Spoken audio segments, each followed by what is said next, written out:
నా మొదటి పత్రిక, కొరింథీయులకు రాసిన మొదటి పత్రిక 10వ అధ్యాయానికి రండి. కొరింథీయులకు రాసిన మొదటి పత్రిక 10వ అధ్యాయము రండి. 10వ అధ్యాయం 16వ వచనం నుండి చదువుతాను. 16 నుండి 21 వరకు మనం మార్చి చదువుకుందాం. 16 వచనం నుండి 21 వరకు. మనము దీవించు ఆశీర్వచనపు పాత్రలను త్రాగుట క్రీస్తు రక్తంలో పాలు పుచ్చుకొనుటే, మనం విరుచు రొట్టె తినుట క్రీస్తు శరీరంలో పాలు పుచ్చుకొనుటే. చదవండి. మనమందరము ఒకటే రొట్టెలో పాలు పుచ్చుకొనుచున్నాము. రొట్టె ఒకటే కనుక అనేకులమైన మనం ఒక్క శరీరమై ఉన్నాం. శరీర ప్రకారమైన ఇశ్రాయేలును చూడి బలి అర్పించిన వాటిని తినువారు బలిపీఠంతో పాలివారు కారా? ఇక నేను చెప్పినదేమి? విగ్రహార్పితంలో ఏమైనా ఉన్నదనేను, విగ్రహంలో ఏమైనా ఉన్నదనేను చెప్పుదునా? లేదు. కానీ అన్ని జనులు అర్పించు బలులు దేవునికి కాదు, దయ్యములకే అర్పించుచున్నారని చెప్పుచున్నాను. మీరు దయ్యములతో పాలువారగుట నాకు ఇష్టం లేదు. అందరం కలిసి వద్దాం. మీరు ప్రభు పాత్రలోనిది దయ్యముల పాత్రలోనిది కూడా త్రాగనేరు. ప్రభు బల్ల మీద ఉన్నదానిలోనూ దయ్యముల బల్ల మీద ఉన్నదానిలోనూ కూడా పాలు పొందనేరరు. ప్రార్థన చేస్తాం. ప్రేమ నమ్మకం గల మా ప్రియ పరలోకమందున్న మా తండ్రి, మా రక్షకుడు యేసుక్రీస్తు నామమును బట్టి మధ్యాహ్న కాల సమయంలో మీ ప్రజలుగా మీ సన్నిధికి రావడానికి మాకు అనుగ్రహించిన కృపకి స్తోత్రాలు. ప్రభు ఆరాధించడంలో సహాయపడ్డారు. అయ్యకుడు అపాత్రుడును, పాపంలో జన్మించిన వాడు, నేను మరి చీకటిలో జీవిస్తున్నవాడు, మరణానికి పాత్రుడను, పాపాన్ని బట్టి స్వనీతిని బట్టి లోకంలో శిక్షకు పాత్రుడని నరకానికి నాశనానికి పరిగెడుతుండే నన్ను కూడా వెతికి రక్షించి మీ ఇంట్లో చేర్చుకొని మీ ప్రజలతో చేర్చి మిమ్మల్ని ఆరాధించడానికి భయభక్తులు నేర్పించి నా శాపమును తొలగించి నా శిక్షను తొలగించి నా ఉగ్రతను తొలగించి నన్ను నీతిమంతునిగా తీర్చిన దేవా, మీ రక్తం ఇచ్చి నన్ను కొన్నారు. ప్రభా, పరలోక రాజ్య మహిమను నాకు ఇచ్చారు. ఏ లోకంలో సంఘము సహవాసంలో నన్ను ఉంచేంతవరకు కాపాడారు. మిమ్మల్ని తిరిగి త్రాగి ఆధిక్యత నాకు కలిగించారు. ప్రభా, మిమ్మల్ని ఆరాధించి ఆధిక్యత నాకు కలిగించిన నా ప్రభా, మిమ్మల్ని తిరిగి త్రాగి మీ మరణాన్ని ప్రచురించేవారిగా నన్ను ఏర్పరచుకున్న నా దేవునికి హృదయపూర్వకంగా కృతజ్ఞతలు చెల్లిస్తున్నాను. సమయంలో వారి బలిలో పాల్పొందడానికి మాకు మీరే సాయపడండి. చదవబడిన వాక్య భాగాన్ని బట్టి మీకు స్తోత్రాలు. పరిశుద్ధపరచబడిన మేము పరిశుద్ధంగా జీవించడానికి మీ మహిమను మేము చూడాలి. మహిమ రాజ్యంలో మేము ఉండాలి. ఎలాగ మీ మహిమను చూడాలో, ఏ విధంగా మేము ఈ లోకంలో మీ కొరకు జీవించడం ద్వారా మీ మహిమను చూడగలమో మాకు నేర్పించండి. ప్రభువా, సహాయించమని, దాసుని అభిషేకించమని యేసు ప్రభు నామమును బట్టి స్తుతించి ప్రార్థించి వేడుకొంచున్నాం తండ్రి, ఆమేన్. క్రీడల బలిలో పాల్పొందడానికి ముందుగా మనము ప్రభువుని ఆరాధించాం. ప్రభుని ఆరాధించినటువంటి నేను మరి ప్రభు కొరకు ఎదురు చూడాలి. ప్రభు రాజ్యంలో ఉండడానికి మనం ప్రభు రక్షించినాడు. ప్రభు కొరకు ఎదురు చూసేవారే ప్రభు రాజ్యంలో ఉంటారు. ఒక దినం ప్రభు యొక్క మహిమను చూస్తాం. దేని కొరకు రక్షించినాడు మనల్ని? ప్రభు మహిమలో మనం ఉండేదానికి. ప్రభు మహిమను మనం చూడాలి. ఈ లోకంలో ఉన్నప్పుడే మోషే అడుగుతూ వచ్చాడు. మరి నిర్గమకాండము 33వ అధ్యాయంలో మరి మోషే అడుగుతూ వచ్చాడు, ప్రభువా, ఇంతగా మరి మీరు అద్భుతాలు చేసే దేవుడు కదా, మరి మీ మహిమను నాకు చూపించు అని అడిగినాడు. ఈ లోకంలో ఉన్నప్పుడే, ప్రభువా, నీ మహిమను నాకు చూపించు, నీ మహిమను నేను చూడాలని ఉంది అని ప్రభువుకు తన విన్నపాన్ని తెలియజేసుకున్నాడు. అంటే తనలో ఉన్నటువంటి ఆశ ఏంటంటే ప్రభువును చూడాలి. మన జీవితంలో కూడా ప్రభువును చూడాలనేటువంటి ఆశను అనుదినం కలిగి ఉండాలి. ఈ ఉదయకాల సమయంలో ప్రభువును మనం ఎలా చూడాలో ప్రభు అడిగాడు. నీవు నన్ను చూసి బ్రతకలేవు. ఏ నరుడును ఎప్పుడునూ దేవుణ్ణి ఏ కాలంలో కూడా చూసి ఉండలేదు, చూస్తే బతకలేడు. అయితే ఓ పని చేయి, ఇదిగో నేను ఈ ప్రక్రియ ఇట్లా వెళుతాను, ఈ బండ సందులో నిలబడి ఉండుము, నేను అటుగా వెళుతున్నప్పుడు ఆ సందులో నన్ను చూడు అని అన్నప్పుడు మరి మోషే ఆ బండ సందులో నిలబడి ఉన్నాడండి. బండ సందులో నిలబడినప్పుడు ప్రభు అటుగా వెళ్తున్నప్పుడు ప్రభు యొక్క వెనకటి భాగమును చూచాడు. ఆ వెలుగును చూచి ఆ వెలుగుకు తాళలేకపోయినాడు. ఆ మహా వెలుగును, గొప్ప వెలుగును తాను చూచి పరవశించిపోయినటువంటి వాడిగా మన వాక్యంలో చూడగలం. వీడలా ఆ బండ సందులో నుండి ఆ కొంచెం వెలుగును చూచిన వాడే తాళజాలలేకపోయినప్పుడు ఒక దినం మనం ప్రత్యక్షంగా ప్రభు సింహాసనం మీద కూర్చున్నటువంటి ఆ ప్రభువును చూడబోతున్నాం. వీడరా ఇట్టి గొప్ప నిరీక్షణను దేవుడు మనకు కలిగించిన వాడు ఉన్నాడు. మరి ఆ ప్రభువును చూడాలంటే ఏం చేయాలి అంటే దేవుడు మనకు ఆజ్ఞాపించిన ప్రతి మాటను మనం నెరవేర్చాలి. చూడండి, మొట్టమొదటిగా లేవి కాండానికి రండి. లేవి కాండము 9వ అధ్యాయం. లేవి కాండము 9వ అధ్యాయంలో దేవుని ప్రజలకు మోషే చెప్పినటువంటి మాట చూడండి. లేవి కాండము 9వ అధ్యాయం 6వ వచనం చూద్దాం. లేవి కాండము 9వ అధ్యాయం 6వ వచనంలో వ్రాయబడిన మాట ఏంటంటే, మోషే మీరు చేయవలసినది యెహోవా ఆజ్ఞాపించుతున్నది ఇదే, అట్లు చేయుడి, అప్పుడు యెహోవా మహిమ మీకు కనబడును. ఎప్పుడు కనబడుతుందంటే వాళ్ళ దేవుని మహిమ, మీరు ఏమి చేయవాలని దేవుడు కోరుతున్నాడో, ఎలా ఈ లోకంలో మనం ప్రభు కొరకు బ్రతకాలో ప్రభు ఆశిస్తున్నాడో, దేవుని మాటలేంటో, దేవుని ఆజ్ఞలేంటో, దేవుని కట్టడలేంటో అవి మనం వినేదే కాదు, కానీ ఆ ప్రకారంగా చేయుడి, అప్పుడు దేవుని మహిమ మీకు కనబడుతుంది అన్నాడు. కనుక మొట్టమొదటిగా దేవుడు మనకు ఆజ్ఞాపించింది చేయడానికి ఇష్టపడాలండి.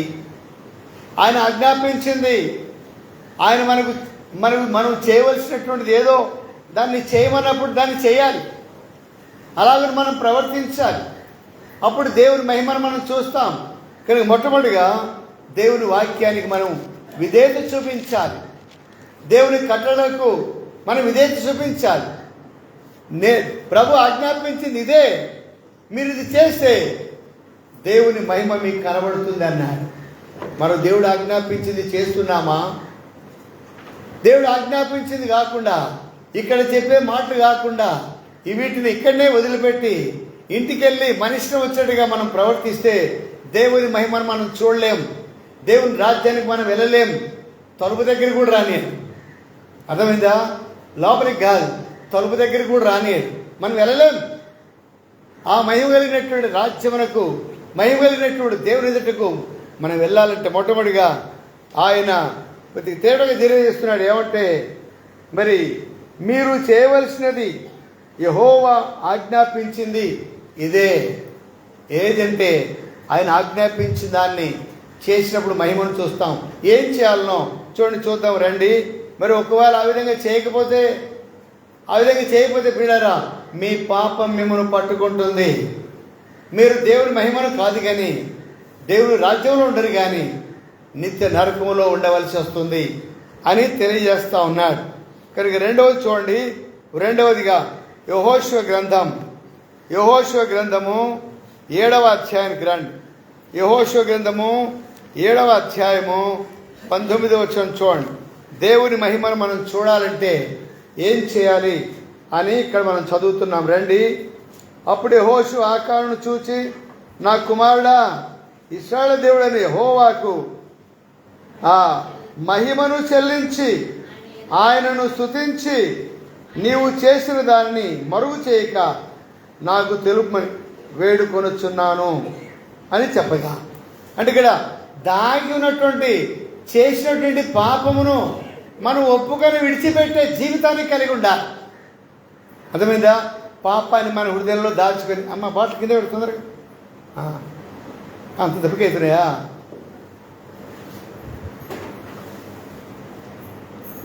దేవుడు ఆజ్ఞాపించిన దాన్ని చేయడానికి ఇష్టపడాలి. ఏమన్నాడు ఇక్కడ? ఆకాను పాపం చేశాడు, చేయవద్దన్నటువంటిది చేశాడు, వద్దన్న దాన్ని తెచ్చుకున్నాడు. ఎవరు చూస్తారని తెచ్చి గుడారంలో దాచిపెట్టుకున్నాడు. మరి ఒప్పుకొని విడిచిపెట్టకుండా దాక్కోలని దాన్ని ఎవరు చూడలేదని అనుకొని మరి మరుగున ఉన్నాడు. కానీ అది మరి తేటగా బయటపడిపోయింది. తేటగా బయట వెళ్ళిపోయింది. అప్పుడు అన్నాడు, నీవు చేసినటువంటి పాపాన్ని బట్టి యావత్ సమాజానికి అంతటి కూడా శాపం వచ్చింది. చూడండి, మనం ఒక్కళ్ళం పొరపాటు చేస్తే ఎక్కడికి వెళ్ళేవారని మనల్ని అంటారండి. ఏ మందిరం పేరు ఇది? బెరాక. మనం చేసినటువంటి పొరపాటు ఎవరికి చెడ్డ పేరు వస్తుందంటే బెరాక మందిరానికి వెళ్తారండి వాళ్ళు. బెరాక మందిర వాసులు వాళ్ళు ఎట్లా చేస్తున్నారని చెడ్డ పేరు ఎవరికి వస్తుంది? నీకు కాదు ముందు వచ్చేది. ఎవరికి వస్తుంది చెప్పండి? ఎవరికి వస్తుంది? బెరాక మందిరానికి వస్తుంది. బెరాక మందిరానికి వస్తుందంటే ఎవరికి వస్తుంది అవమానం? నీ దేవునికి అవమానం వస్తుంది. నేను చేసే పాపం అవిధేయత, పాపము కప్పుకొని ఎంతకాలం జీవిస్తాం? ఈ ఆకాను పాపాన్ని కప్పుకొని బతికినాడు. అయితే సమాజం ఎదుటికి తీసుకొని వచ్చాడు. నా సహోదరుడా, నా కుమారుడా ఏమన్నాడు చూడండి, ఎంత చక్కగా పిలుస్తున్నాడు. ఇబ్బంది ఉందో చూడలో. ఏ ఆకాను చూస్తే నా కుమారుడా, పాపం చేసినాడు చూసి, తప్పు చేసినాడు చూసి మనమైతే ఏమంటాం? ఒరే పనికిమాలడా, వచ్చే పనికిమాల దానా, ఇట్లాంటి పని ఇట్లా చేసేవేంటే అని అంటాం. అయితే దైవజనుడు అట్లా అనలేదండి. నా కుమారుడా, ఒరే బాబు, ఎందుకు ఇట్లా చేసావురా నాయనా? చూడు ఎంత గొప్ప నష్టం వచ్చిందో. యావత్ సమాజానికి నష్టం వచ్చింది. దేవుని నామానికి అవమానం కలిగింది. దేవుని ప్రజలకు అవమానం వచ్చింది నువ్వు చేసిన పాపాన్ని బట్టి అని యెహోషువ మరి గద్దించి వాడుకున్నాడు. అంటే దాగి ఉన్నటువంటి పాపమును బట్టి దేవుని మహిమ రాదు. మనం చేసే పాపాన్ని దాచిపెట్టుకుంటే దేవుని మహిమను చూడము. మీకు ఆజ్ఞాపించింది ఇదే. ఏదైతే చేయకూడదని దేవుడు ఆజ్ఞాపించాడో దాన్ని చేయకుండా ఉండడమే దేవుని మహిమ చూస్తా. ఇక్కడ ఆకానుతో అన్నాడు, నీ పాపం ఉప్పుకొని విడిచిపెడితే నీవు దేవుని మహిమను చూస్తా. ఏ మధ్యాహ్న కాల సమయంలో వీళ్ళ బలలో పాల్పొందని నేను మన హృదయాల్లో ఆకాను వలె ఇంకేదైనా దాచిపెట్టుకున్నటువంటి పాపం ఉన్నదా? అందులో పాల్పొందితే నీకే కాదు, నీ సంఘానికి, నీ కుటుంబానికి, నీ వ్యక్తిగత జీవితానికి అవమానం వస్తుంది. దేవుని మహిమను చూడము. దేవుని మహిమ చూడాలంటే ఆకాను వలె కప్పిపెట్టుకోకుండా యథార్థంగా ఒప్పుకునేటువంటి మనసు కలిగి ఉండాలి. ఆకానట్టు దాచిపెట్టుకున్నాడు. సంఖ్యాకాండము 32 అధ్యాయము 22 ప్రకారము మీ పాపం మిమ్మల్ని పట్టుకున్నని సెలవిచ్చాడు. కనుకనే ఆకాను కప్పుకున్నటువంటి పాపం చేశాడు, కప్పుకున్నాడు పాపాన్ని. కనుకనే ఆకానును ఆయన భార్యను పిల్లలను అంతా తీసుకెళ్ళి ఊరి బయటికి తీసుకెళ్ళి ఆకూరు లోయలో రాళ్లతో కుప్పలు వేసి చంపేశారండి. దేవుని మహిమను చూడలేదు. నీవు దేవుని మహిమ చూడాలంటే హృదయంలో దాగినటువంటి పాపాన్ని కప్పుకొనక ఒప్పుకునేటువంటి మనసు కలిగి ఉండాలి. అప్పుడే మన యథార్థతను బట్టి ప్రభు మహిమను మనం చూడగలం.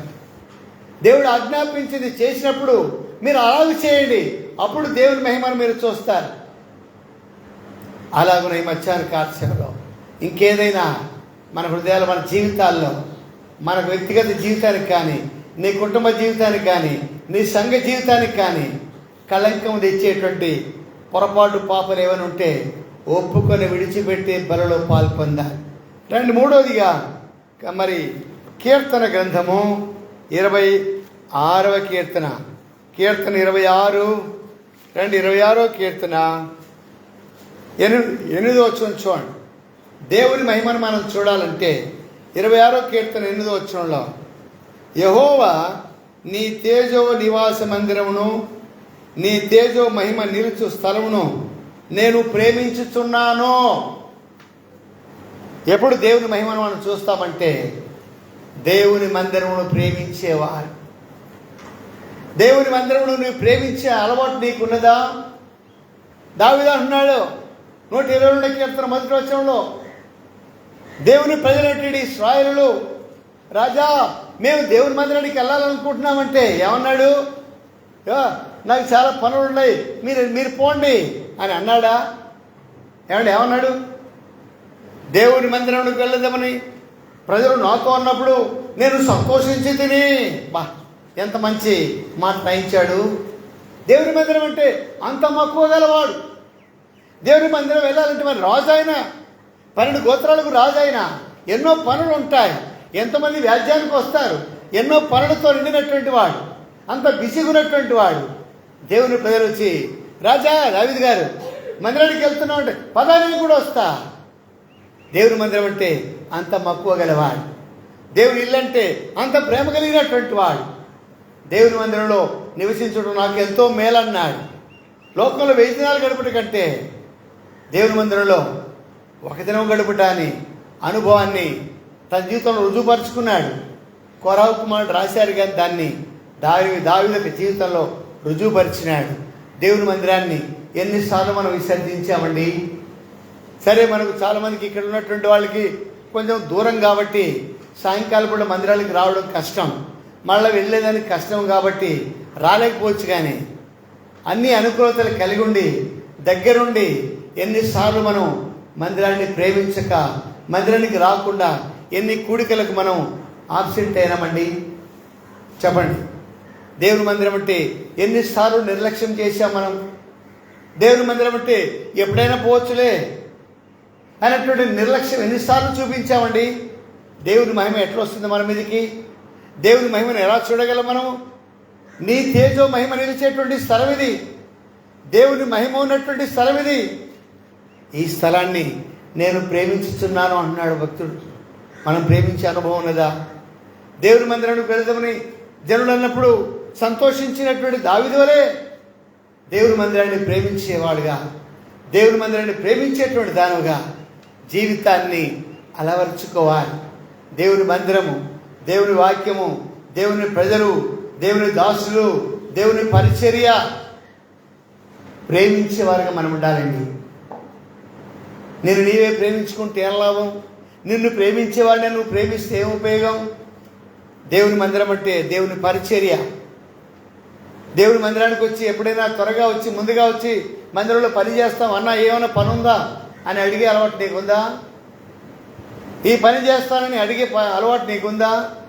దేవుని మందిరంలో పని చేసేటువంటి అలవాటు, దేవుని మందిరాన్ని ప్రేమించేటువంటి అలవాటు, దేవుని వాక్యాన్ని ప్రేమించి ప్రతి ఉదయకాలం సాయంకాలం చదివి ధ్యానించేటువంటి అలవాటు కలిగి ఉండాలి. అప్పుడే నీవు దేవుని మహిమను చూస్తావు. మొట్టమొదటిగా ఆయన ఆజ్ఞాపించింది చేయడానికి ఇష్టపడాలి. రెండవదిగా పాపమును కప్పుకొని దాచుకొని అలాగే ఉంటే దేవుని మహిమను చూడవు. మూడవదిగా దేవుని మందిరమును, తేజో మహిమ నిలిచేటువంటి స్థలమును ప్రేమించేటువంటి మనసు మనం కలిగి ఉండాలి. నా దేవుని మందిరం ఇది, దీన్ని శుభ్రంగా ఉంచాలి, దీన్ని అందంగా ఉంచాలి, మందిరాన్ని ప్రేమించి మందిరానికి వచ్చి పని చేయాలి అన్నటువంటి ఆలోచన ప్రతి ఒక్కరికి ఉండాలి. కొంతమంది ఏం చేస్తారు, నా పేరు రాసి పిలిస్తేనే నేను వస్తానంటారు కొంతమంది. ఏం దేవుని మందిరానికి నీ ఇంట్లో పనిచేసినట్టుగా దేవుని మందిరాన్ని ప్రేమించి మందిరాన్ని శుభ్రం చేయడానికి వస్తే ఏమైంది? విడారా, దేవుని మందిరం ప్రేమించడం అంటే ఏంటి? వచ్చి కూర్చోవడం కాదు. అన్ని సాపలేసి ఊడ్చేసి అన్ని రెడీ చేసి వేసి పెడితే వచ్చి కూర్చొని లేచిపోవడం కాదు. దేవుని మందిరాన్ని ప్రేమించడం అంటే మందిరానికి వస్తేనే కాదు. మందిరం ప్రేమించడం అంటే ఇది నా దేవుని మందిరం, నేను దీన్ని శుభ్రంగా ఉంచాలి. కనుక బస్సులలో రాసింటారు, చూసారు ఎప్పుడైనా, చదివారా? కానీ ఈ బస్సు మనందరిది, దీన్ని అందరం శుభ్రంగా ఉంచాలని పెట్టింటారు. చూడండి, లోక సంబంధమైనటువంటి వాళ్ళు ఇలాంటి స్లోగన్స్ రాసుకుంటే దేవుని మందిరంలో కూడా అది రాయాలి. ఇంకా అయ్యా ఇది నీది, నీ మందిరం నా మందిరమే, దీన్ని శుభ్రంగా పెడదామని. ఆ మాటకు వస్తే కొంతమంది మన మందిరం అన్నాడు కాబట్టి నాదే ఇది అనేవాళ్ళు లేకపోలేదు. అట్లాంటి ప్రమాదం కూడా ఉంది. నాదే మీదే అన్నావు కదా కనుక నువ్వు వెళ్ళిపో అనేవాళ్ళు కూడా లేకపోలేదు నాళ్ళ. కనుక దేవుని మందిరం అంటే నీది నాది అందరిది. కనుక దేవుని మందిరాన్ని ప్రేమించేటువంటి మనస్సు కలిగి ఉండాలి. అంటే 4వదిగా 85వ కీర్తనకు రండి. 85వ కీర్తన 9వ వచనంలో రాయబడిన మాట చూద్దాం. 85వ కీర్తన 9వ వచనం ఏమని రాయబడింది? మన దేశంలో మహిమ నిలుచున్నట్లు ఆయన రక్షణ ఆయనకు భయపడి వారికి సమీపంగా ఉన్నది.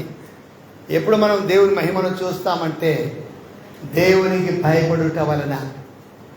దేవుని భయపడుతున్నావా? దేవుడు అంటే భయం ఉందా నీకు? అమ్మా, దేవుని మందిరాన్ని ప్రేమిస్తున్నావని చెప్పుకుంటున్నావు. దేవుని మందిరం అంటే భయం ఉందా నీకు?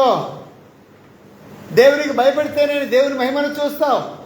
లూకా సువార్త 1వ అధ్యాయం 50వ వచనంలో రాయబడిన మాట ఏంటంటే, ఆయనకు భయపడి వారి మీద ఆయన కనికరము తరతరములు ఉన్నదని ఉంటుంది. అక్కడ ఆయనకు భయపడేటువంటి వారు ఉండాలి. దేవుని వాక్యానికి భయపడాలి, దేవునికి భయపడాలి. దేవుని దాసులంటే, దేవుని మందిరం అంటే, దేవుని పరిచర్య అంటే ప్రేమించి భయపడేటువంటి వారంగా మనం ఉండాలి. అప్పుడు దేవుని మహిమని కనబడుతుంది. అందుకనే మోషే దేవుని దగ్గరికి వెళ్ళినప్పుడు వణుక్కుంటూ వెళ్ళాడు, భయపడుతూ వెళ్ళాడు. యెషయా చెప్తున్నాడు, ఎవడు దీనుడై నా మాట విని వణుకుచుండునో, ఎవడు దీనుడై నలిగిన హృదయం కలవాడై నా మాట విని వణుకుచుండునో, నేను అతని మీద దృష్టి ఉంచుతున్నాను, నా మహిమను అతనికి కనపరచదును. కనుక మధ్యాహ్న కాల్స్యంలో దేవుని మహిమను చూడాలి, దేవుని రాజ్యంలో ఉండాలనేటువంటి ఆశ మనకుంది. అయితే బిడ్డారా, ఆయన ఆజ్ఞాపించింది చేస్తున్నామా? మన హృదయం యథార్థంగా ఉండి దోషారోపణ లేని వారంగా మనం ఉండామా?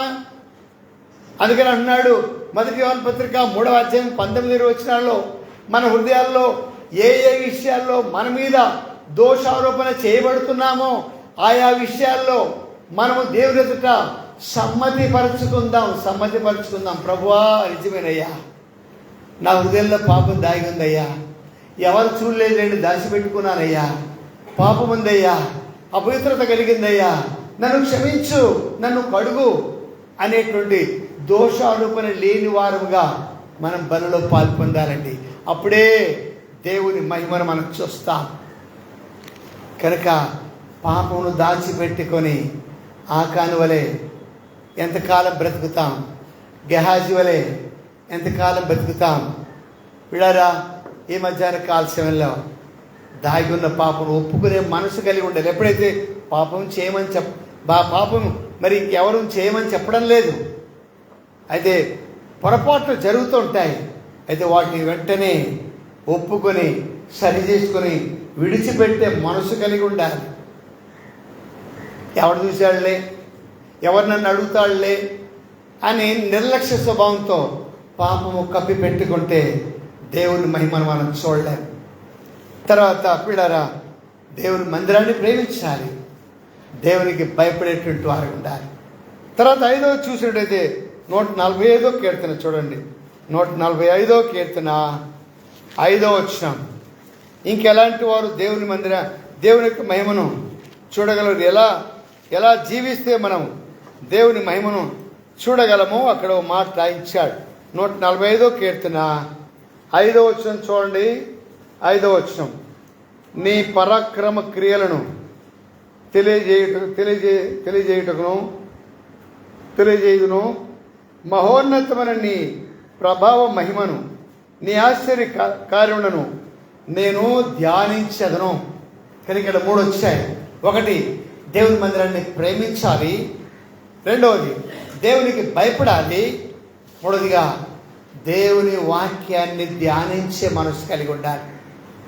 ఇక ఆదివారం వస్తే చాలు, మందిరానికి బైబిల్ తీసుకొని వస్తాం. కొంతమంది బైబిల్ కూడా తెరవరండి. బైబిల్ తెరవకుండా వస్తారు, వచ్చినట్టుగా ఆడ పడేస్తారు. ఇక ఏదో నాటకానికో డ్రామాకో భజనకో వచ్చినట్టు కూర్చొని వెళ్ళిపోతారు. దేవుని వాక్యం, అమ్మ బైబిల్ తీసుకొని తెరిచిపెట్టు, నీకేనమ్మా చెప్పేది, సరిగ్గా కూర్చొని బైబిల్ బయటికి బైబిల్ తీసి చదువు రాకపోయినా బైబిల్ తెరిచిపెట్టండి. మీకు చదువు రాకపోయినా పర్లేదు, బైబిల్ తెరిచిపెట్టు. వాక్యాన్ని ధ్యానించే అలవాటు ఉండాలి చదువు రాగలిగిన వారు. మీ ఇంట్లో చదువుకున్న పిల్లలు లేరు? ఎవరైనా చదువు రాని ఇళ్ళ అక్కడలో చదువుకున్న పిల్లలు లేరా? ఇంట్లో ఉన్నారు కదా. చదివించుకోండి. ఏదైనా ఉత్తరం వస్తే చదివించుకోరా? ఏదైనా గవర్నమెంట్లో ఏదైనా ఆర్డర్ ఇస్తే చదివించుకోరా? దానికోసం ఎంతెంతో దూరం వెళ్తాం. దేవుని వాక్యం చదివించుకో, మన బ్రతుకులు బాగుపడతాయి. దేవుని మహిమను చూస్తాం ఒక దినమున. నీ పరాక్రమ క్రియలను, నీ తేజో మహిమను చూడాలంటే దేవుని వాక్యాన్ని ధ్యానించు, వాక్యాన్ని చదువు, వాక్యాన్ని ధ్యానించు, మందిరమును ప్రేమించు, దేవునికి భయపడు. అప్పుడు నీవు దేవుని మహిమను చూస్తావు. ఊరికే వచ్చాం కదా బలలో పాల్పొందే ప్రసాదం కాదది. అలా పరీక్షించుకొని ఇలా చేయకోకుండా బలలో పాల్పొందితే గొప్ప నష్టం పొందుతాం పిల్లారా. శాపం వస్తుంది మన మీదకి, మన పిల్లల మీదకి, మన కుటుంబాల మీదకి. జాగ్రత్త. సరి చేసుకోకుండా, చక్కబెట్టుకోకుండా, నిర్లక్ష్యంగా బ్రతికి, పాపములో బ్రతికి, ఒప్పుకొని మనసు లేకుండా బ్రతికి, మందిరాన్ని ప్రేమించే మనసు లేక, దేవుడికి భయపడే మనసు లేక, వాక్యాన్ని ధ్యానించే మనసు లేక బలిలో పాల్పొందితే నీకు ఆశీర్వాదం అనుకుంటున్నావా? ఇక్కడ కనుక ఏమన్నాడు ఇక్కడ? నీ ఆశ్చర్య కార్యములను చూడండి, నీ పరాక్రమ క్రియలను తెలియజేయుదును. ఏంటంట? నీ ఆశ్చర్య కార్యములను నేను తెలియజేస్తాను. ఎంతమందికి చెప్పావండి నువ్వు మారుమనసు పొందావని? ఎప్పుడైనా ప్రభువు గురించి తెలియజేసావా? మీ వీధిలో, మీ ఊళ్ళో, మీ పనిచేసే చోట నేను యేసుప్రభువుని నమ్ముకున్నాను, ఒక దిన దేవుని రాజ్యంలో నేను ఉంటాను, దేవుని మహిమను నేను చూస్తాను, అమ్మా మీరు కూడా యేసుప్రభువుని నమ్ముకోండి, మరి బైబిల్ చదవండి ఎప్పుడైనా ఒకరికైనా సువార్త చెప్పావా? ఒకరినైనా మందిరానికి రమ్మని ఆహ్వానించావా? ఇలారా ఇక్కడ ఉన్నాడు, నీ ఆశ్చర్య క్రియలను నేను తెలియజేస్తాను, నీ వాక్యాన్ని నేను ధ్యానిస్తాను, అప్పుడు నేను నీ మహిమను చూస్తాను. వాక్యాన్ని ధ్యానించే మనసు ఉండాలి. దేవుని క్రియలను మనం చదువు రాకపోయినా పర్లేదు, లేదా చదవడానికి మనకు వీలు కాకపోయినా పర్లేదు. నీవు పొందినటువంటి రక్షణను. సమరయ స్త్రీ ఏమి చదువుకున్నది? మరి మార్క్స్ వార్త 2వ అధ్యాయంలో దయ్యాలు పట్టినోడు ఏమి చదువుకున్నాడండి? ఏమి చదువుకోలే. పుట్టుకతోనే గుడ్డివాడు 9వ అధ్యాయంలో ఏమి చదువుకున్నాడు? ఒకటే చెప్పాడు, నేను ఒకప్పుడు గుడ్డివాడు అనుకుంటుని ఇప్పుడు చూస్తున్నానండి అని చెప్పాడు. అదే సాక్ష్యం. ఆ దయ్యాలు పట్టినోడు 10 గ్రామాలకు వెళ్ళి చెప్పాడంట. ఒకప్పుడు నేను దయ్యాలు బట్టి తిరుగుతూ ఉంటే దేవుడు నన్ను కనికరించాడు, మీరు కూడా ఆ యేసుప్రభువుని నమ్ముకోండి అని 10 గ్రామాల్లో చెప్పాడండి. సమరయ స్త్రీ ఊర్లోకి వెళ్ళింది, నా పాపని చూపించాడు,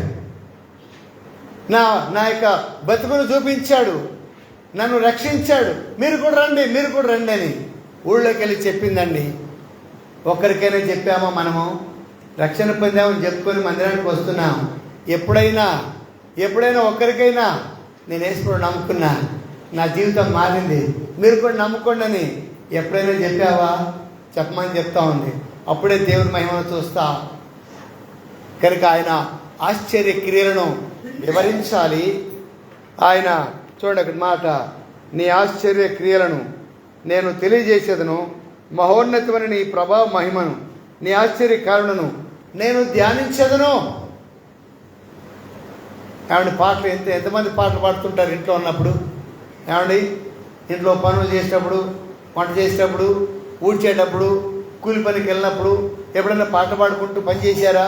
ఏమండి చెప్పండి, పాట పాడుకుంటూ పని చేస్తారు ఇంట్లో?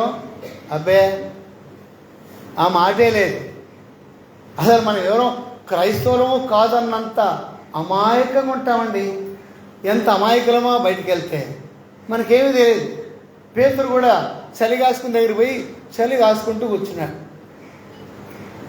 ఏమి ఎరగినట్టుగా ఒక అమ్మాయి వచ్చింది, బాబు నువ్వు ఆయన దగ్గర ఉన్నటువంటి శిష్యుడు కాదా? అబ్బే నాకు అసలే తెలియదండి ఆయన ఎవరో. ఇది మన బతుకు. అర్థమవుతుందా? అటు పాటలు పాడుకొని చూడండి. ఊడ్చేటప్పుడు పాట పాడు, అంటు దమ్మేటప్పుడు పాట పాడు, పొలానికి వెళ్తే పాట పాడు, నీ జీవితం ధన్యమవుతుంది. అంటే దేవుని నామాన్ని ఎల్లప్పుడూ మనం స్మరణ చేస్తూ ఉండాలి. పిల్లరా, మరి నీ క్రియలను నేను ధ్యానించదను. పాటల ద్వారా ధ్యానించి, వాక్యం ద్వారా ధ్యానించి, అప్పుడు దేవుని మహిమను చూస్తావు. తర్వాత చూసినట్టు చూడండి, మత్తయి సువార్త 5వ అధ్యాయం, మత్తయి సువార్త 5వ అధ్యాయము 16వ వచనం చూడండి. ఇంకెప్పుడు మనం మహిమను చూస్తామో అక్కడ యేసు ప్రభువారు స్వయంగా చెప్పారు. 5వ అధ్యాయం 16వ వచనంలో చూడండి. అక్కడ 5:16లో మనుష్యుల ఎదుట మనుషులు మీ సత్క్రియలను చూచి పరలోకమందున్న మీ తండ్రిని మహిమపరచునట్లు వారి ఎదుట మీ వెలుగు ప్రకాశింపనీయుడి. అంటే దేవుని మహిమను చూడాలంటే మన క్రియలు సత్క్రియలుగా ఉండాలి. మనము వెలుగు సంబంధులము అనేటువంటి దాన్ని రుజువుపరచాలి. ఆలోచించండి, మనం చదువురాపోయిన అన్ని గ్రహించాలి. తేటగా చెప్తున్నా, కొత్త భాష ఏమి నేను చెప్పడం లేదు, మీకు అర్థమయ్యే భాషలోనే చెప్తున్నా. వీడాల దేవుని మహిమను చూడాలంటే మన క్రియలు సత్క్రియలుగా ఉండాలి. సత్క్రియల ద్వారానే మనం దేవుని మహిమను చూస్తాం, మన వెలుగును లోకానికి చూపిస్తాం. నేను ప్రభుకు చెందిన దాను, నేను ప్రభుకు చెందిన వాడనని మన క్రియల ద్వారా చూపించగలము. అపోస్తల కార్యము మరి 11వ అధ్యాయం 26వ వచనంలో చదివినట్లయితే అక్కడ శిష్యుల యొక్క ప్రవర్తనను చూచి ఏమన్నారు? అంత్యోకయలో మొట్టమొదటిగా శిష్యులు క్రైస్తవులు అనబడ్డారంట. ఎలా అనగలిగినారంటే వాళ్ళ ప్రవర్తన అలాగుంది. యేసు ప్రభులాగా వారు ప్రవర్తిస్తున్నారు. వాళ్ళ మాటలు, వాళ్ళ క్రియలు, వాళ్ళ ప్రవర్తన, వాళ్ళ సాక్ష్యం ఎలా ఉందంటే అచ్చం యేసు ప్రభులాగానే ఉంది. కనుకనే వీళ్ళు క్రైస్తవులాగా ఉన్నారే. మన ప్రవర్తన ఎలాగుంది? బయటికి వెళ్తే ఏమంటే మనం పొలాలకు వెళ్తాం, పొలంలోకి వెళ్ళినప్పుడు మన ప్రవర్తన ఎలాగుంది? క్రైస్తవులాగా మనం ప్రవర్తిస్తున్నామా, లేకపోతే క్రీస్తు అంటే మాకెవరో తెలియదు అన్నట్టుగా మనం ప్రవర్తిస్తున్నామా? మన క్రియలు ఎలా ఉన్నాయి? అందుకనే అపోస్తలుల కార్యంలో మరి దోర్కాను గురించి రాయబడింది. దోర్కా చేసిన క్రియలను వారు కొనియాడారు అని రాయబడింది పేతురు దగ్గర. ఆమె సత్క్రియలు చేసిందని రాయబడింది. మరి రూతు గ్రంథము 3వ అధ్యాయంలో బోయజు అన్నాడు, నీ క్రియలు సత్క్రియలుగా ఉన్నాయని బోయజు అన్నాడు. అప్పుడే దేవుని మహిమను మనం చూస్తాం. పీడారా, మన క్రియలు ఎలా ఉన్నాయి? మందిరానికి వచ్చినప్పుడు ఎంతో భక్తిగా వస్తాం. ఎంత భక్తో మన భక్తి? అందరూ చూసి మోసపోయేటటువంటి భక్తి ఉందా, లేకపోతే ఇక్కడున్న భక్తి బయట కూడా ఉందా? మన క్రియలు సత్క్రియలుగా ఉంటే యేసు ప్రభువుకు చెందిన వారమని, ఆ వెలుగు సంబంధులమని మన లోకానికి వెలుగు సంబంధులుగా కనబడతామండి. మన క్రియలు ఎలా ఉన్నాయి? దేవుని మహిమను చూడాలంటే మొట్టమొదటిగా చెప్పాను, ఆయన ఆజ్ఞాపించింది మీరు చేయాలి, అప్పుడు దేవుని మహిమ మీకు కనబడుతుందన్నాడు. మన క్రియలు సరైనగా ఉన్నప్పుడే మనం దేవుని మహిమను చూస్తాం. రండి మరొక మాట చూద్దాం. అదే మత్తయి సువార్త 19వ అధ్యాయానికి రండి. మత్తయి సువార్త 19వ అధ్యాయము 28వ వచనం చూడండి. 19వ అధ్యాయము 28వ వచనం. యేసు వారితో ఇట్లనెను, ఏమన్నాడు? ప్రపంచ పునర్జన్మమునందు మనుష్య కుమారుడు తన మహిమగల సింహాసనం మీద ఆసీనుడై ఉండునప్పుడు నన్ను వెంబడించిన మీరును 12 సింహాసనుల మీద ఆసీనులై ఇశ్రాయేలుల 12 గోత్రముల వారికి తీర్పు తీర్చుదురు. పిడారా, ఇక్కడ ఈ మర్మము చాలా గొప్పది. యేసు వార్త ఎట్లన్నాడు? ప్రపంచ పునర్జన్మం అంటే ఏంది? చాలామందికి తెలియదు. ప్రపంచ పునర్జన్మం, మన జన్మం ఎలా, ఏం జన్మ, మనం ఎలాంటి వారమండి? ఎలా జన్మించాం మనం? పాపము. దావీదు అన్నాడు 50 కీర్తనలో, నేను పాపములో జన్మించిన వాడను. అంటే ప్రతి మానవుడు పాపంలోనే జన్మించిన వాడు కనుకనే మనకు మారు మనసు అవసరం చెప్పాడు కదా. వినండి, ఇక్కడ వినండి, ఇక్కడ చూడండి. చెప్పేటప్పుడు ఇటు చూడండి, చదవమన్నప్పుడు బైబిల్ చూడాలి, చెప్పేటప్పుడు నా వైపు చూడాలా. పునర్జన్మ, ప్రపంచ పునర్జన్మ అంటే అర్థం ఏంటంటే చాలామందికి తెలియదు. ఆదామును సృష్టించినప్పుడు లోకాన్ని ఎలా సృష్టించాడు? పరిశుద్ధంగా, పవిత్రంగా సృష్టించాడు కదా. ఏమండి, అవునా కదా? తలలు ఊపండి కనీసం, అవునా కదా? ఇట్టన్నానండి లేకపోతే ఇట్టన్నానండి, మీరు మాటలు రావు కాబట్టి అవునా కదా? పవిత్రంగా. అయితే ఆదాము హవ్వలు చేసిన పాపాన్ని బట్టి భూమి శపించబడిందండి కదా. భూమి శపించబడింది, ఆదాము శపించబడ్డాడు, భూమి శపించబడింది. ఇప్పుడు మానవుడికి ఏం ఆజ్ఞాపిస్తున్నాడు? మీరు మారుమనసు పొందాలి అని చెప్తున్నాడు. మరి భూమి ఎట్లా మారుమనసు పొందుతుందండి అని అడుగుతావు కదా, అడుగుతావు లేదా? భూమి మారుమనసు ఎట్లా పొందుతుందంటే భూమి ఆకాశంలో లైవ్ చేయబోతున్నాడు. శపించబడినటువంటి భూమి ఆకాశంలోను తిమోతి రాసిన 2వ పత్రిక 3వ అధ్యాయం 11-12 వచనాల్లో భూమి ఆకాశంలో లైవ్ అయిపోతాయి. ఎందుకు? అదిలో శపించబడింది కనుక ఉండడానికి వీల్లేదు. కనుక దీన్ని లైవ్ చేసి క్రొత్త ఆకాశం, క్రొత్త భూమిని మన కొరకే సృష్టిస్తున్నాడు. అంటే మనకిది నివాసయోగ్యమైనటువంటిది కాదు, ఇది శపితమైనది కనుక, శపితమైన మానవుడు కానీ శపితమైన లోకం కానీ ఉండడానికి వీల్లేదు కనుక క్రొత్త ఆకాశమును, అదే ఈ భూమికి ఆకాశం కూడా పునర్జన్మం. అర్థమైందా? అర్థమవుతుందా? మనకు మన పునర్జన్మం అవసరము.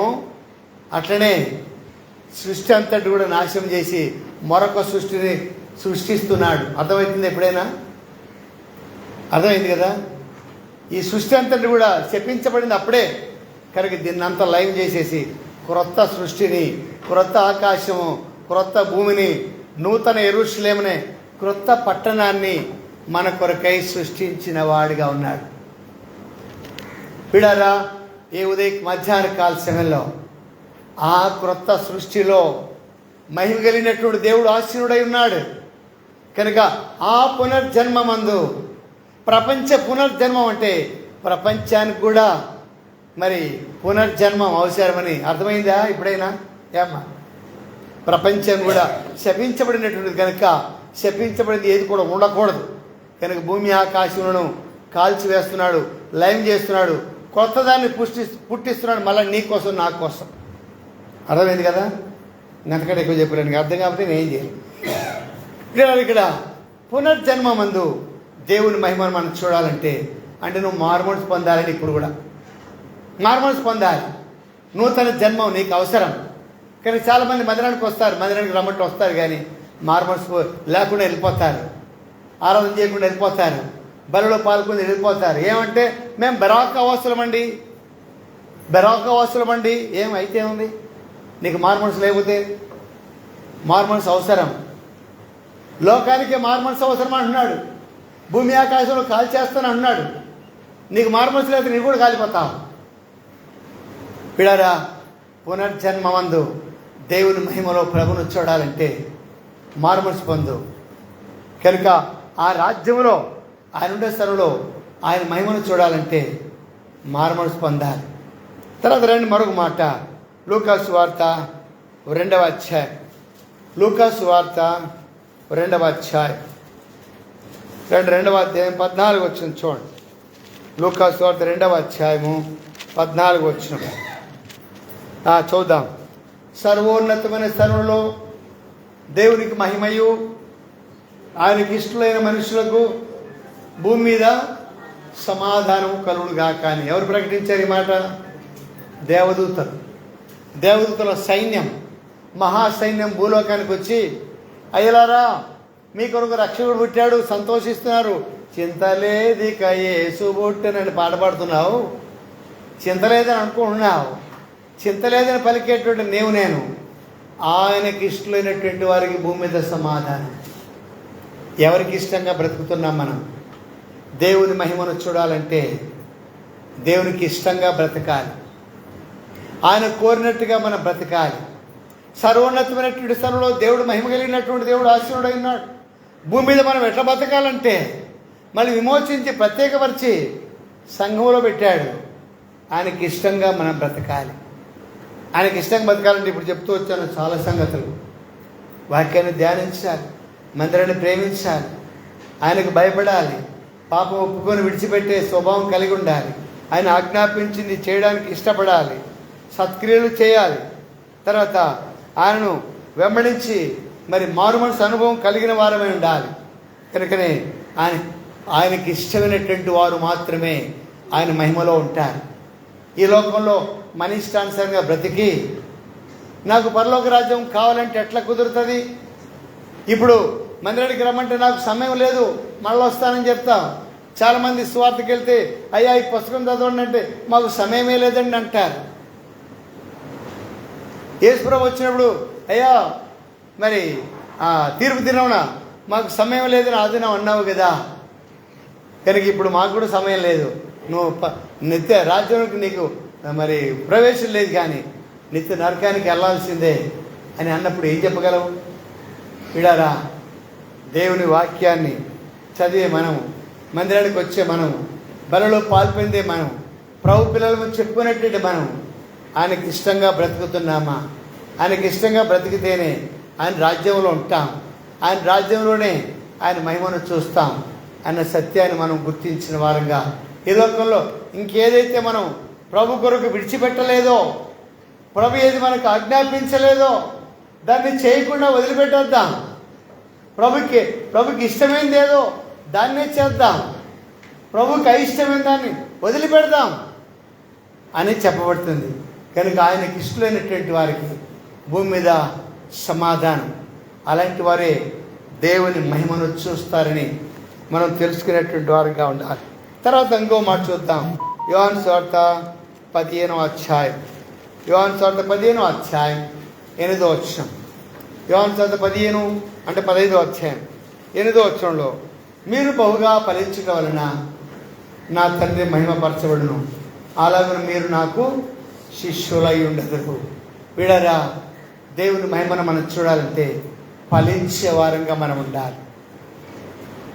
మొట్టమొదట యోహాను ప్రకటించాడు, మత్తయి సువార్త మరి 3వ అధ్యాయం 8వ వచనంలో, మారు మనసు తగినటువంటి ఫలములు ఫలించాలి. ఫలిస్తున్నామా? మనం ఫలిస్తున్నామా? మనం విత్తనాలు వేస్తున్నాం. ఈ దినాల్లో విత్తనాలు వేసినవన్నీ కూడా ఫలించకపోతే ఎంత బాధ కలుగుతుంది? విడారా, విత్తనాలు వేసినవన్నీ కూడా ఫలించకపోతే ఎంత బాధ కలుగుతుంది వేసిన వాళ్ళకి. అలాగే నీకు మారుమనసు ఇచ్చి నీకోసం ప్రాణం పెట్టి నిన్ను రక్షించి తన రక్తం చేత నిన్ను కడిగి సంఘంలో నిన్ను పెట్టాడు, పోషిస్తున్నాడు, ఆకలి తీరుస్తున్నాడు, దాహం తీర్చాడు. నువ్వు ఫలించకపోతే ఏం ఉపయోగం? నరికిపడేస్తాడు, కత్తిరిచ్చేస్తాడు. తూర్పు పోసినప్పుడు పొట్టు వల్ల ఎగిరిపోతావు, పొట్టును తీసుకుపోయి కాల్చేస్తున్నట్టుగా అగ్నిలో పడేస్తారు. పిడరా, మనం ఫలించాలి. ఫలించేవారే దేవుని మహిమను చూస్తారు. ఫలించాలి. మీరు ఫలించడం వలన దేవునికి మహిమ వస్తుంది.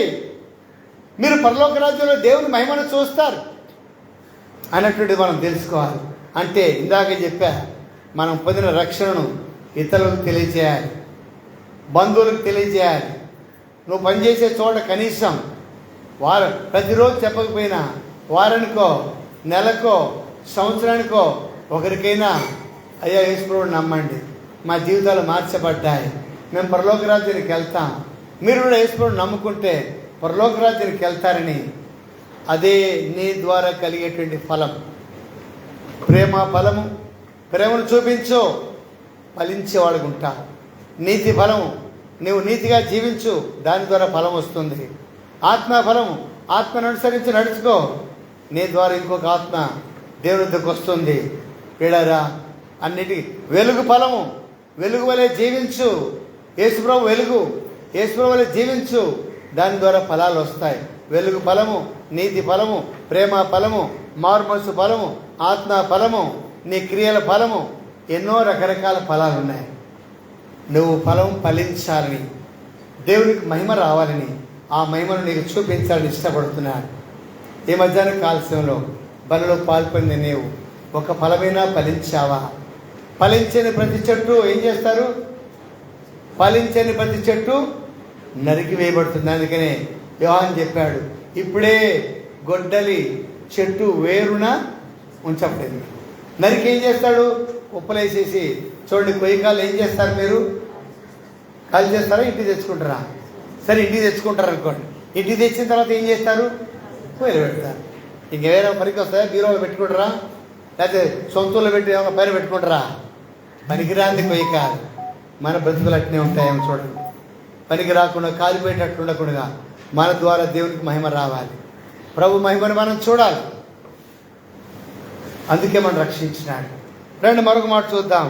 అపోస్తల కార్యములు 7వ అధ్యాయం రండి. అపోస్తల కార్యములు 7వ అధ్యాయము 55వ వచనంలో ఇక్కడ ఒక ఆయన ఫలించాడు, చనిపోతూ ఫలించాడు. 7వ అధ్యాయము 55వ వచనం చూడండి. 7వ అధ్యాయం 55వ వచనంలో ఇక్కడ స్టెఫన్ అనేటువంటి వ్యక్తి ప్రభు మహిమను చూస్తున్నాడు. ఇక్కడ బతుకున్నప్పుడే ప్రభు మహిమను చూశాడు. చూడండి 55వ వచనం చదువుతున్నాడు. అయితే అతడు పరిశుద్ధాత్మతో నిండుకొనిన వాడై ఆకాశం వైపు తేరి చూచి దేవుని మహిమను, యేసు దేవుని కుడిపార్శ్వమందు నిలిచి ఉండుట చూచి ఆకాశం తెరబడిటయు మనిషి కుమారుడు దేవుని కుడిపార్శ్వమందు నిలిచి ఉండటయు చూచుతున్నానని చెప్పాను. నిద్రపోతున్నాం, కదులు అట్లంటే కదులు అప్పుడు. కనుక స్టెఫెను అనేటువంటి వాడు ప్రభు కొరకు శ్రమపరచబడడానికి ఇష్టపడ్డాడండి. రాళ్లతో కొడుతున్నప్పుడు పారిపోలే, ప్రభు కొరకు నిలబడ్డాడు. ప్రభు కొరకు ప్రాణం పెడుతున్నాడు. ప్రభు కొరకు రాళ్లతో కొట్టబడినప్పుడు మోకాళ్ళుని ఆకాశం వైపు కనులెత్తి చేతులు పైకెత్తి ప్రభువుని చూస్తున్నాడండి. ప్రభు మహిమలో చూస్తున్నాడు. ప్రభు మహిమను అంటే శ్రమలు వచ్చినప్పుడు కూడా శ్రమలో ప్రభు మహిమ ఉందండి. మనం శ్రమ పడుతున్నామంటే ప్రభు మహిమ కొరకే, పారిపోతున్నామంటే సాతాను మహిమ కొరకే. అర్థమవుతుందా? శ్రమలు నాకు అవసరం లేదనుకుంటే నువ్వు పారిపోతావు. శ్రమలు నాకు అవసరము, శ్రమల్లో నా ప్రభును చూస్తానని తీర్మానం చేసుకుంటే ప్రభు మహిమను చూస్తావు. ప్రభు మహిమను ఇతరులకు చూపిస్తావు. కనుక మధ్యాహ్న కాల్సంలో ప్రభు బల్లో పాల్పొందని దేవుని మరి ప్రభు కొరకు శ్రమను అనుభవిస్తున్నావా? పేతురు అన్నాడు, పౌలు అన్నాడు, మనం శ్రమను అనుభవించిన తర్వాత దేవుని రాజ్యమని అపోస్తల కార్యం 14వ అధ్యాయం మరి 22వ వచనంలో రాయించాడు. అపోస్తల కార్యం 14:22లో మనం శ్రమను అనుభవించిన తర్వాతనే దేవుని రాజ్యం అన్నాడు. పేతురు అన్నాడు, మొదటి పేతురు 4వ అధ్యాయంలో శ్రమలను మనము ఆయుధముగా ధరించుకోవాలని పేతురు అంటున్నాడు. యేసు ప్రభువు చెప్పాడు యోహాను 16వ అధ్యాయం 33వ వచనంలో, మీకు లోకంలో శ్రమ కలుగును, ఆయనను ధైర్యం తెచ్చుకోండి. అదే మరి ఈ స్టెఫెను చేసినటువంటి పని. శ్రమలను అనుభవిస్తూ ధైర్యంగా ఉన్నాడు. అయ్యా నన్ను కొట్టొద్దు, ఇక్కడ నుండి ఆ పేరు ఎత్తనులే, మీరు చెప్పినట్టు చేస్తానులేని పిరిగితనంతో ప్రాణానికి భయపడి పారిపోలేదండి. శ్రమలను ఆయుధముగా ధరించుకున్నాడు. శ్రమలలో ప్రభును చూచాడు. ప్రభు కొరకు శ్రమలతో కూడినటువంటి మరణాన్ని తాను అనుభవించినటువంటి వారిని మనం చూస్తాం. శ్రమ పడుతూ ప్రాణం పెట్టినటువంటి వాడు ఈ స్టెఫెను మనం చూస్తున్నాం. చిన్నపాటి శ్రమ వస్తే మనం తట్టుకోలేము.